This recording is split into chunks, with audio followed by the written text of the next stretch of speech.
Powdery mildew is probably the most compromising disease that affects cannabis flowers. There are certainly other diseases that can limit yield more, but there isn't really any disease pathogen that makes the product so unusable. It's really an insidious airborne fungi. And there are a number of different kinds of powdery mildew, up to 15 different types of powdery mildew. Some like to be dry, some like to be wet. Most people feel or think that the powdery mildews they deal with are there because the environment is too humid. However, it can be surprising to learn that a lot of the mildews that inhabit cannabis are actually dry mildews. So you can tell by the nature of how the spores react to your interaction. For example, if the oscillating fans are blowing on the plants and you can see spores coming off into the air, or if you touch the plant material with the round spot of powdery mildew and it's coming off into the air, that's going to be a dry mildew. Ultimately, the best defense against powdery mildew is a healthy plant. You've probably all seen circumstances where there's a few different strains in a garden and one of them or two of them is infested with powdery mildew and they're literally touching another strain and the mildew will not go on that strain.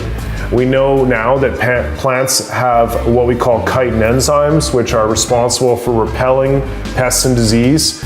So if a plant is low in these natural defenses, it's literally going to be a mildew magnet.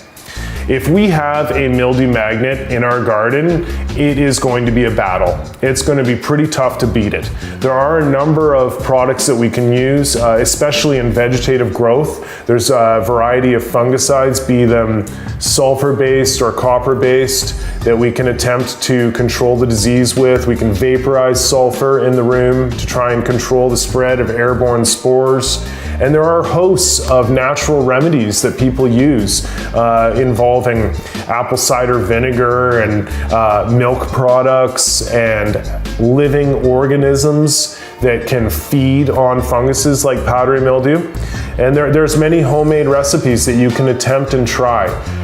Unfortunately, it's pretty common that plants will not exhibit their mildew magnet tendency until they're in flower, and then we're in a very tough situation. There are some products that can be used to actually wash the mildew off of flowering plants. The one that I prefer the most and seems to have some decent success is Brix Plus by Green Planet Nutrients. It's a foliar spray that can be done 7 days before harvest.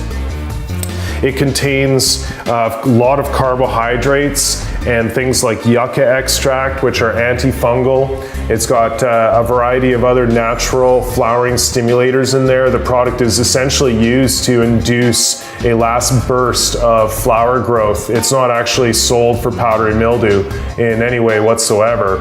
I just have noticed over the years that it is pretty effective at washing the powdery mildew off of flowers. And then there are some actual washes that people can do on harvest day.